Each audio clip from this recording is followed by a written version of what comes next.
जैसा कि दोस्तों आज फरवरी में आप लोगों के पेपर हैं 10th क्लास के, उसको कहते हैं, उसके लिए मैंने 10th क्लास के बच्चों के लिए लगातार मैं अपडेट देता रहा हूं और फिर उसी तारतम्य में मैंने एक वीडियो तैयार की है।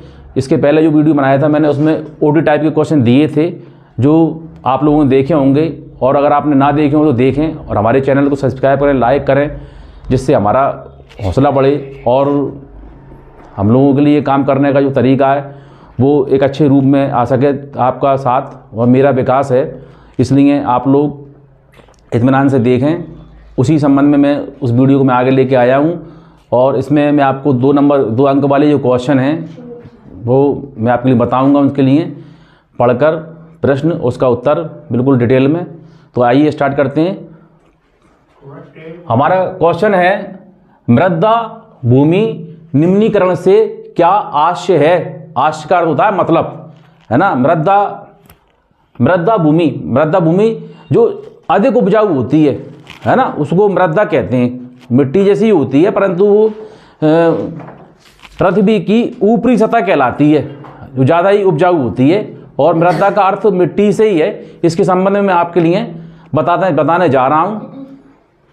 उत्तर है इसका, मृदा में पेड़ और पौधे जो होते हैं, पेड़ पौधों तथा फसलों की वृद्धि यानी उनकी बढ़ोतरी के लिए आवश्यक यानी जरूरी प्राकृतिक पोषक यानी जैसे हम लोग खाना खाते हैं, ऐसे ही जो ना पेड़ पौधों के लिए इस मिट्टी में उनका पोषक तत्व मिल जाते हैं, खनिज मिल जाते हैं, तत्व मिल जाते हैं। तत्वों की कमी को मृदा भूमि निम्नीकरण कहते हैं। यह मानवीय क्रियाकलापों का ही परिणाम है। अब इंसान के द्वारा जो क्रियाकलाप किए गए थे पूर्व में, उनका ये परिणाम है। मृदा एक ऐसी भूमि है जो काफ़ी कहते हैं पेड़ पौधों के लिए काफ़ी उपजाऊ होती है और उसमें कहते हैं विशेष प्रकार के पोषक तत्व होते हैं जो पेड़ पौधों को उगने में अथवा उपजाऊ भूमि में काफ़ी सहायक सिद्ध होते हैं ये। इसी में अगला जो हमारा क्वेश्चन है, प्रश्न है दूसरा, बांगर क्या है? बांगर क्या है? वृत्त मैदान यानी बहुत बड़े मैदान, जैसे उत्तर भारत का मैदान, ब्रह्मपुत्र गंगा का मैदान, ये समतल भूमि है और ये काफ़ी लंबे चौड़े एरिया में उसको मैदान बोला जाता है। वृत्त मैदान के पुराने जलोढ़ को बांगर कहते हैं। जलोढ़ यानी पृथ्वी की ऊपरी सतह की जो मिट्टी जो कहते हैं काफ़ी ज़्यादा कहते हैं उपजाऊ हो जाती है और इसका हल्का हल्का रंग जो ना काला काला सा हो जाता है, उसको जलोढ़ मिट्टी कहते हैं, बांगर कहते हैं। यह मैदान का वह ऊंचा भाग है जहां नदियों की बाढ़ का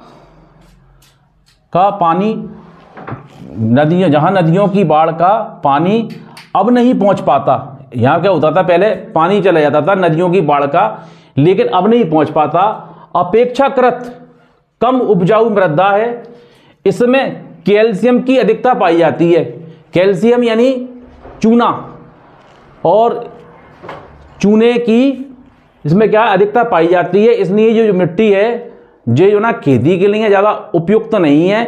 और पहले यहाँ पर पानी चला जाता था लेकिन अब पानी नहीं जा पा रहा है, इस कारण से इसका उपजाऊपन जो है वो कम हो गया है। और इसी संबंध में मैं आपको अगले 2 क्वेश्चन फिर रिपीट करता हूँ। प्लीज़ आइए, ये निकालना पड़ेगा तुम्हें जरा बात। हाँ, तीसरा क्वेश्चन, मृदा अपरदन किसे कहते हैं? मृदा अपरदन के कोई कारण लिखिए। इसका उत्तर है प्राकृतिक कारक यानी कर्म, प्राकृतिक कारकों, विशेषता वायु तथा जल।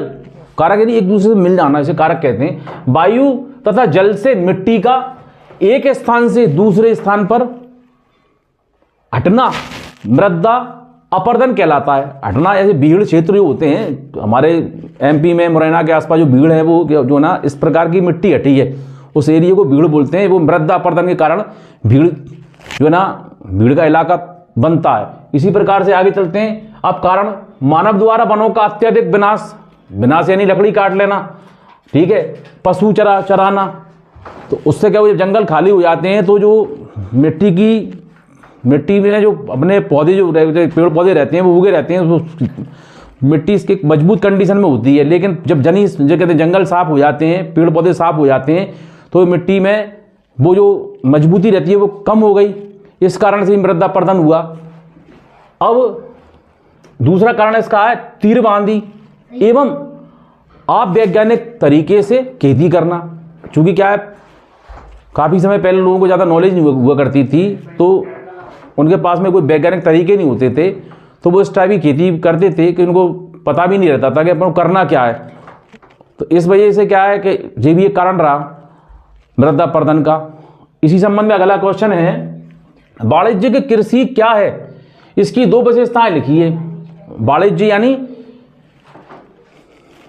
कृषि की खरीद फरोख्त, फसल को बेचना खरीदना, ये वाणिज्य कहलाता है। व्यापार जो है, जो वाणिज्य के क्षेत्र में ही आता है। जो कच्चा जो उत्पादन जो होता है वो बाजार में जब आता है, वो वाणिज्य का रूप में, उसको वाणिज्य का रूप दे दिया जाता है, वाणिज्य से वो व्यापार में आता है।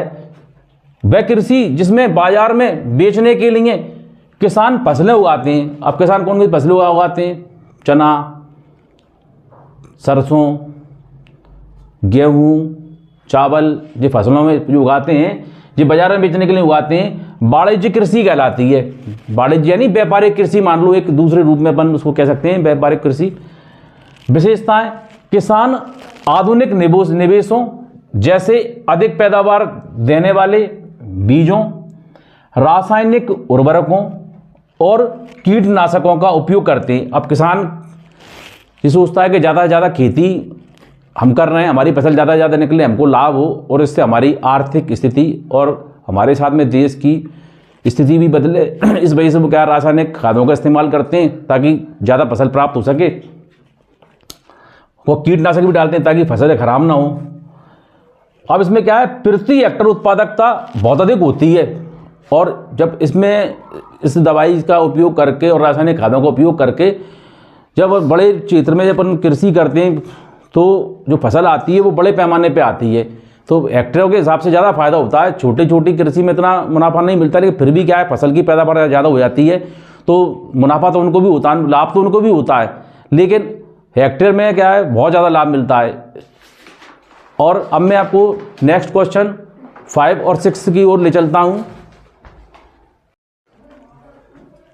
5वां क्वेश्चन है, उपभोक्ता किसे कहते हैं? उपभोक्ता किसे कहते हैं? उत्तर, वे उद्योग जो उपभोक्ताओं के सीधे उपयोग हेतु, उपभोक्ता यानी ग्राहक को उपभोक्ता कहते हैं। हम आम जीवन में जो खाने पीने की चीज़ें जो दुकानों से खरीदते हैं, हम ग्राहक है, उपभोग उसका भोग कर रहे हैं, तो उस चीज़ को हम खरीदने जाते हैं, उसको उपभोक्ता कहते हैं। किसी से कोई चीज़ लेना, हम उपभोक्ता के रूप में जाने जाते हैं, उपभोग करते हैं। जैसे चीनी, अब चीनी हमारे क्या है, चाय में यूज होती है, मिठाई में यूज होती है ना। इसी प्रकार दंतमंजन हमारी नित्य की रोज ऐसी चीज़ है जो हम सुबह उठते ही साथ सबसे पहले सभी लोग दांत मांजते हैं, ये भी हमारे उपयोग की चीज़ है। कागज़ लिखने पढ़ने के काम कागज़ आता है, इसका भी उपयोग करते हैं, ये भी इसका भी उपभोग कर रहे हैं। पंखे हमारे लिए क्या है, हवा देते हैं और गर्मी से बचाते हैं। सिलाई मशीन जिससे कपड़े सिए जाते हैं, आदि उपभोक्ता उद्योग कहलाते हैं। कौन से उद्योग कहलाते हैं? उपभोक्ता उद्योग कहलाते हैं। इसी प्रकार अगला क्वेश्चन है, विश्व की सबसे लंबी राजमार्ग सुरंग पर संक्षिप्त टिप्पणी लिखिए। अटल टनल विश्व की सबसे लंबी राजमार्ग सुरंग है, जो भारत में ही है। अटल टनल भारत में बनी हुई है, लेकिन ये विश्व की सबसे बड़ी लंबी राजमार्ग सुरंग है, जिसकी लंबाई 9.02 किलोमीटर है। इसकी लंबाई भी बहुत है, 9 किलोमीटर का एरिया बहुत बड़ा होता है। यह सड़क सीमा सुरक्षा संगठन द्वारा बनाई गई है। इसका जो काम था वो किसने किया है? सड़क सीमा सुरक्षा संगठन द्वारा बनाई गई है। यह सुरंग पूरे साल मनाली को लाहौल स्पीति घाटी से जोड़ती है। लाहौल स्पीति घाटी से जोड़ती है। और ये पर्यटकों के लिए काफ़ी आरामदायक वो है, कहते हैं, रोड बनाई गई है ताकि बहुत बड़ा सफ़र छोटे में हो जाए। अगला है स्वर्णिम चतुर्भुज महाराज मार्ग क्या है? महाराज मार्ग यानी बहुत बड़ा राजमार्ग। स्वर्णिम चतुर्भुज महाराज मार्ग दिल्ली कोलकाता चेन्नई मुंबई, दिल्ली कोलकाता को आपस में जोड़ती है, ठीक है, चेन्नई मुंबई व दिल्ली को जोड़ने वाली 6 लेन वाली महाराज मार्गों की सड़क परियोजना है। और ये योजना सबसे बड़ी परियोजना के द्वारा बनाई गई है, इसलिए इसका नाम स्वर्णिम चतुर्भुज महाराज मार्ग रखा गया है, जो भारत की सबसे बड़ी परियोजना मान लो सड़क परियोजना के तहत। अब मैं आपको 3 क्वेश्चन और दूंगा।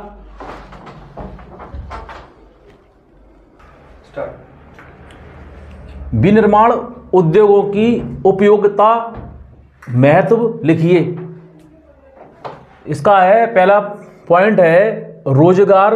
विनिर्माण उद्योग यानी बेरोजगारों के लिए बहुत बड़े संख्या में उनको रोजगार मुहैया कराना विनिर्माण उद्योग कहलाता है। इसमें क्या कुशल तथा अकुशल, कुशल यानी जो इंसान किसी काम को जानता है, अकुशल जो व्यक्ति कोई काम नहीं जानता, उसके पास कोई स्किल नहीं है, अपना कोई हुनर नहीं है, तो ऐसे व्यक्ति जिनको काम आता हो या ना आता हो, ऐसे लोगों को बड़ी संख्या में रोजगार दिलाना